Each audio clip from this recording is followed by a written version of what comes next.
আসসালামু আলাইকুম বন্ধুরা, কেমন আছেন সবাই? আশা করি সবাই ভালোই আছেন। দক্ষিণ কোরিয়া সহ পৃথিবীর বিভিন্ন দেশের প্রবাসী ভাইদের জানাই আসসালামু আলাইকুম।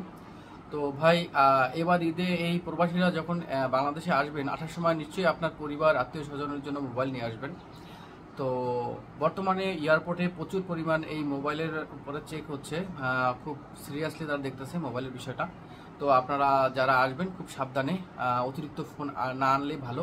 আপনি কয়টা ফোন আনতে পারবেন আমি সেই ভিডিওতে আজকে সেটাই বলবো। আপনি বৈধভাবে হচ্ছে মোট 3টা ফোন আনতে পারবেন। দুটি হচ্ছে পুরাতন বা আপনি ব্যবহারযোগ্য দুটো পুরাতন ফোন, আর একটি হচ্ছে ইনটেক একেবারে নিউ ফোন আনতে পারবেন।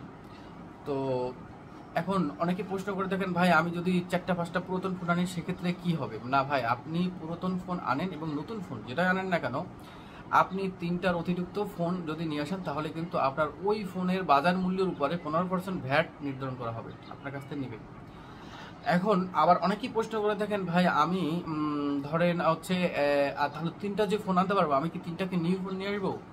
না, আপনি দুটোই সেকেন্ড হ্যান্ড ফোন আনতে পারবেন। আপনি যদি একটার পুরাতন ফোন দুটো নিউ ফোন নিয়ে আসেন সেক্ষেত্রে কিন্তু আপনি কিন্তু ওই একটা ফোনের মানে আপনি কিন্তু 3টা আনতে পারবেন। তো আপনার ওই বাকি যে একটা ফোন নিয়ে আসছেন নিউ, সেইটার কিন্তু আপনার 15% ট্যাক্স আপনাকে দিতে হবে। এবার আসেন, আপনি পুরাতন ফোন যদি তিনটাই পুরাতন ফোন নিয়ে আসেন, তাহলে কি হবে?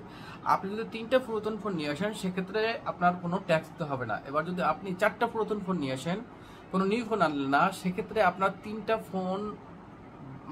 3টা ফোনের পরে ওই একটা ফোনের বাজার যে মূল্য থাকবে ওই মূল্যের উপরে 15% ট্যাক্স আপনাকে সরকারকে দিতে হবে। তো বর্তমানে এয়ারপোর্টে অনেক এই ফোনের পরে খুব চলতেছে। গত এক সপ্তাহে প্রায় 50 থেকে 60 জনের উপরে কিন্তু ট্যাক্স নির্ধারণ করা হয়েছে।